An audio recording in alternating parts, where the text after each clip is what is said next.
আসসালামু আলাইকুম, আমি রাকিবুল ইসলাম। আজকে আমরা কথা বলবো রকেট নিয়ে। আসলে শুরু করা যাক। দেখো, একটি রকেট উড়তে পারে কারণ সে জ্বালানি খরচ করে। সে জ্বালানি তাকে একটা ধাক্কা বল দেয় উপরের দিকে। সে ধাক্কা বল আমরা ধরে নিই Ft। ওকে, তো এই ধাক্কা বল আমরা বের করতে পারি কিভাবে? ধরো রকেটের ভর হচ্ছে m, আর রকেটটি উপরে যাচ্ছে a ত্বরণে। সেখান থেকে আমরা বের করে ফেলতে পারবো রকেটটির ধাক্কা বল Ft = ma। এখন আরেকভাবে আমরা বের করতে পারি, সেটা হচ্ছে এই ফর্মুলা দিয়ে, vr × dm/dt দিয়ে। এই ফর্মুলা কিভাবে কাজ করে আমরা সেটা একটু দেখি। দেখো, যদি আমার m তো রকেটের ভর, যদি আমার জানা থাকে যে রকেটের পিছন দিকে বেরোয়া গ্যাসের বেগ, যে রকেটের পিছন দিয়ে যে গ্যাসগুলো বের হবে তা একটা কনস্ট্যান্ট বেগে বেরোবে, সেটা বেগ হচ্ছে vr। সেটা যদি আমাদের জানা থাকে, আর যদি রকেটটা প্রতি সেকেন্ডে কি পরিমাণ জ্বালানি খরচ করছে সেটা যদি আমাদের জানা থাকে, যেটা কিনা dm/dt, তাহলে আমরা এই দুটো মাল্টিপ্লাই করে দিলে পেয়ে যাব রকেটের ধাক্কা বল। ওকে, তাহলে আমাদের ফর্মুলা দাঁড়াবে vr × dm/dt। ওকে, কিন্তু রকেটটি উপরে যেতে চাইলেও নিচের দিকে গ্র্যাভিটি তাকে একটা ধাক্কা বল দিবে, সেটা হচ্ছে তার ওজন mg, যার কারণে এখানে একটা লব্ধি বল কাজ করবে, যেটা হবে দুটার বিয়োগফল, কারণ উল্টো দিকে কাজ করছে। এ কারণে রকেটের আসল লব্ধি বল হয় Ft - mg, অর্থাৎ এই ফোর্সে রকেটটি আসলে উপরে উঠছে। আর উপরে যে ধাক্কা বল Ft ছিল, এই ফোর্সে রকেটটি উপরে ওঠার চেষ্টা করছে, কিন্তু গ্র্যাভিটির কারণে তার অ্যাকচুয়াল ফোর্স হচ্ছে Fnet, লব্ধি বলটা। এখন দেখো, একটি রকেট ধরো ভূপৃষ্ঠ থেকে যাত্রা শুরু করলো, তার শুরুতে বেগ ছিল v0, আর সে যে কোনো একটা মোমেন্টে আমরা তার বেগ হচ্ছে v আমরা বের করতে চাই। সেক্ষেত্রে আমরা কি করব? দেখো, ধরে নিই যে শুরুতে যখন সে ভূপৃষ্ঠে ছিল তখন তার ভর ছিল m0, রকেটের ভর, আর যখন উপরে উঠলো তার ভর হয়ে গেল m। এখানে দুটো ভর কেন নিলাম? দেখো, সে এই যে মাটি থেকে যে উপরে উঠলো একটা উচ্চতায়, একটা সময় ব্যয় হবে, সেখানে তার জ্বালানি খরচ হবে। তাহলে জ্বালানি যে খরচ হচ্ছে ওই ভরটা রকেটের কমে যাবে, তার মানে এই যে m0 থেকে mটা ছোট হয়ে যাবে। তো এই ভর কমে গেলে তার একটা ইফেক্ট থাকবে আমাদের ফোর্সের উপর, তাই না? আচ্ছা, তো এখানে এখন আমরা যদি রকেটের বেগ বের করতে চাই নির্দিষ্ট সময় পরে, জ্বালানি শেষ হওয়ার আগ পর্যন্ত এই ফর্মুলা কাজে লাগবে। জ্বালানি শেষ হওয়ার পরে আমরা আর ফর্মুলা ইউজ করতে পারবো না। ওকে, জ্বালানি শেষ হওয়ার আগ পর্যন্ত রকেট যদি পৃথিবীতে থাকে, তাহলে এই যে রকেটের শেষ বেগ ভি হবে v0 + vr ln m0/m-gt। তাহলে এইখানে তোমার কোন টার্ম আমরা দেখি? রকেটের আদি বেগ, অর্থাৎ এই যে রকেট আগে যে বেগে ছিল সেটা হচ্ছে আমাদের লেটস v0। তারপরে আমাদের খেয়াল করো যে রকেটের আদি ভর হচ্ছে m0, রকেটে এই জায়গায় যে ভরে ছিল সেটা হচ্ছে আমার m0, আর জ্বালানি রাশির হচ্ছে dm/dt, প্রতি সেকেন্ডে এই পরিমাণ জ্বালানি হারাচ্ছে সে, আর নির্গত গ্যাসের বেগ vr। এই দুইটা টার্ম আমাদের জানা অলরেডি। এখন t সময় পরে রকেটের ভর হচ্ছে m দেওয়া, এইটা বের করার জন্য একটি ফর্মুলা দেওয়া আছে যে t সময় পরে কিভাবে রকেটের ভর তুমি বের করতে পারবে। দেখো, একটা এক্সাম্পল দিয়ে দেখি। ধরি যে রকেটের ভর একদম রকেট স্টার্ট করার সময় ছিল 500 কেজি। এখন আমাদের রকেটে জ্বালানি খরচ হচ্ছে 1 কেজি পার সেকেন্ড হারে। আমাদের বলেছে টি সমান 50 সেকেন্ড পরে রকেটের ভর কত হবে। m সমান আমাদের এই যে ফর্মুলায় যদি বসাই দেই, এই যে m0 এর ভ্যালু 500 মাইনাস dm/dt, সেটা হচ্ছে 1 ইন্টু টি। টি হচ্ছে গিয়ে আমাদের 50, তাহলে এখানে বসাই দিলে আসবে 550 কেজি। এই আর কি, যে আমাদের টি সময় পরে রকেটের ভর m। তাহলে এই সব যদি জানা থাকে, এই ফর্মুলা ইউজ করে আমরা বের করে ফেলতে পারবো রকেট পৃথিবী থাকলে তার শেষ বেগ কত হবে। এখন দেখো, এখানে একটা টার্ম এসেছে জিটি, টার্মটা এখানে বিয়োগ হয়েছে, এটা হচ্ছে গ্র্যাভিটির ইফেক্ট যদি পৃথিবীতে থাকে। কিন্তু রকেটে যদি মহাশূন্যে থাকে ফর্মুলা সেম থাকবে, জাস্ট এই টার্মটা বাদ হয়ে যাবে, মাইনাস জিটি টার্মটা। ওকে, তাহলে এই দুটো ফর্মুলা আমরা ইউজ করব যতক্ষণ পর্যন্ত জ্বালানি থাকবে আমার। ওকে, জ্বালানি একদম শেষ হওয়ার মুহূর্ত পর্যন্ত ইউজ করতে পারবো, ঠিক আছে, কিন্তু এরপর আর ইউজ করা যাবে না। ফাইন, এখন আমরা একটা প্রবলেম দেখে শেষ করে ফেলি।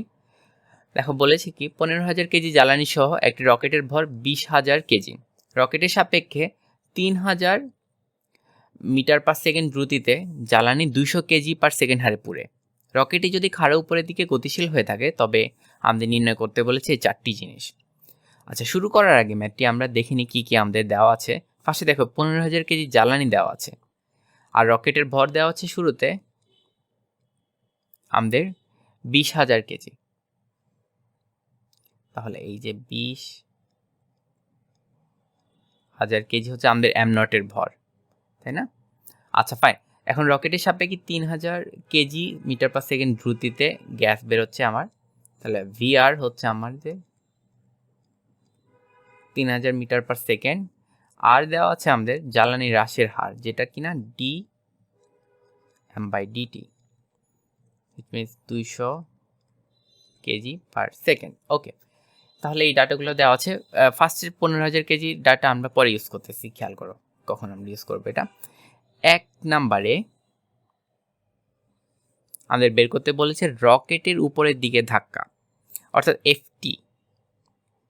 এখন এফটির জন্য ফর্মুলা তো আমরা জানি যে V R into DM by DT. এখন এখানে যদি আমরা ডাটা বসিয়ে দেই, সেকেন্ড, ওকে, এখানে যদি আমরা ডাটাগুলো বসিয়ে দিই, ভিআর হচ্ছে আমার 3,000 মাল্টিপ্লাইড বাই 200 আসবে আমার 6 ইন্টু 10⁵ নিউটন।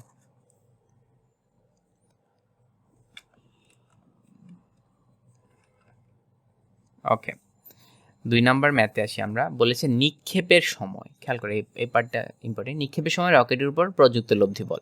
নিক্ষেপের সময় ভর কত ছিল আমাদের? এম নট ছিল, তাই না? যার কারণে এটা হচ্ছে এফ নেট, যে আমাদের লব্ধি বল বের করতে বলেছে এফ নেট, এটা হচ্ছে আমরা ইনিশিয়ালি এটা নিক্ষেপের সময় বের করতেছি। এফ নেট চেঞ্জ হবে তোমার সময়ের উপর বেস করে। ফাইন, তাহলে এখানে ফর্মুলাটা কি ছিল আমাদের? যে V R DM by DT অর্থাৎ এফটি মাইনাস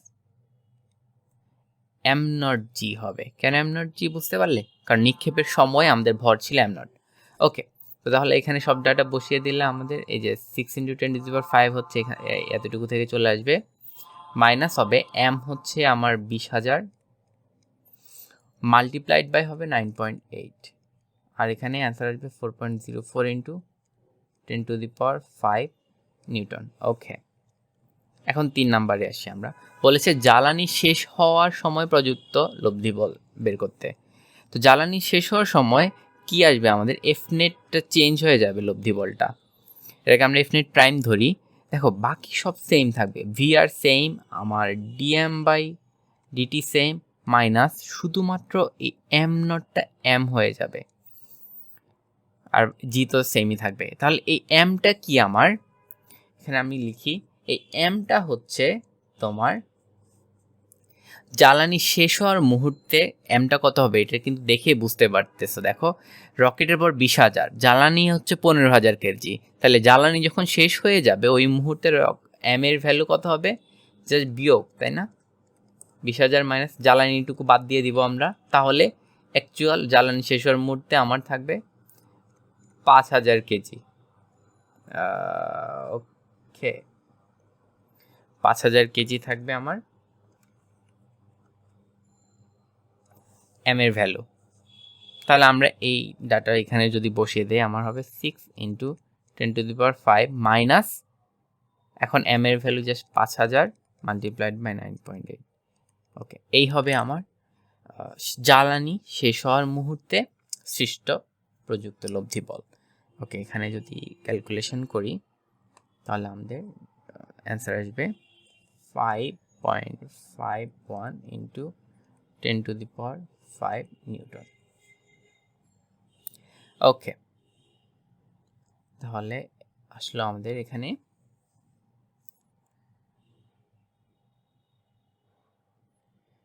ফাইন। 4 নাম্বারে আসি আমরা, লাস্ট পয়েন্টটা বলেছে জ্বালানি শেষ হওয়ার মুহূর্তে রকেটের বেগ বের করো। জ্বালানি শেষ হওয়ার মুহূর্তে রকেটের বেগ নির্ণয়ের ফর্মুলা আমাদের ভি ইকুয়ালস টু ছিল V naught plus V R ln M naught by M minus G T. Okay, এখন আমাদের দেখো ভি নট হচ্ছে 0 ধরবো, কারণ রকেটটা নিক্ষেপ করা হয়েছে, সো শুরুতে কোনো বেগ ছিল না রকেটের, রাইট? বুঝতে পারলে ব্যাপারটা, যে ভি নট কেন 0? কারণ রকেট নিক্ষেপ করা হলো যে মাটি থেকে, মাটিতে রকেটের বেগ ছিল 0, প্লাস ভিআর হচ্ছে গ্যাসের বেগ, যেটা কিনা দেওয়া আছে আমাদের 3000 multiplied by ln M naught কত আমাদের 20,000, একদম মাটিতে থাকা অবস্থায় তার ভর, আর যখন হচ্ছে শেষ হয়ে যাচ্ছে জ্বালানি সে অবস্থায় তার ভর হচ্ছে 5,000, মাইনাস হবে আমাদের জিটি 9.8 ইন্টু টাইম। এই যে খেয়াল করো, এখানে টাইম আমাদের জানা নেই, অর্থাৎ জ্বালানি কখন শেষ হচ্ছে আমরা জানি না, কিন্তু এটা তো সহজে বের করে ফেলতে পারবো আমরা। কিভাবে খেয়াল করো, আমরা আরেকটা ফর্মুলা দেখেছি এখানে, ছোট করে আমরা করার ট্রাই করি। আমরা আরেকটা ফর্মুলা দেখেছি কি, M equals to M naught minus DM by DT multiplied by T. এখানে সব ডাটা বসিয়ে দিলে কিন্তু টি এর মান চলে আসে। যখন আমার এখন রকেটের ভর 5,000, আগে ছিল 20,000, multiplied by DM by DT হচ্ছে 200, মাইনাস হবে এখানে ইন্টু টি। ঠিক আছে, তো তাহলে আমার যদি তা হয়,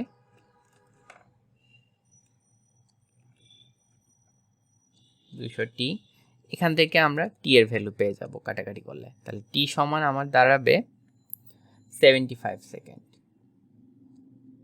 ওকে, তাহলে বুঝতে পারলাম কিভাবে আমরা সময়টা বের করলাম, জাস্ট এই ফর্মুলাটা দিয়ে, আমাদের শেষ ভর বের করার ফর্মুলা দিয়ে। ফাইন, তাহলে আমরা এখানে টি এর ভ্যালু বসিয়ে দিব। যদি টি এর ভ্যালু এখানে বসিয়ে দেই, তাহলে টি এর ভ্যালু এই জায়গায় বসবে 75, তাহলে আমাদের ক্যালকুলেশন করলে ভি চলে আসে 3424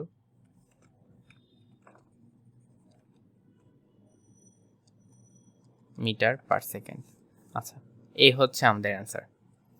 ঠিক আছে, আজকে এ পর্যন্তই।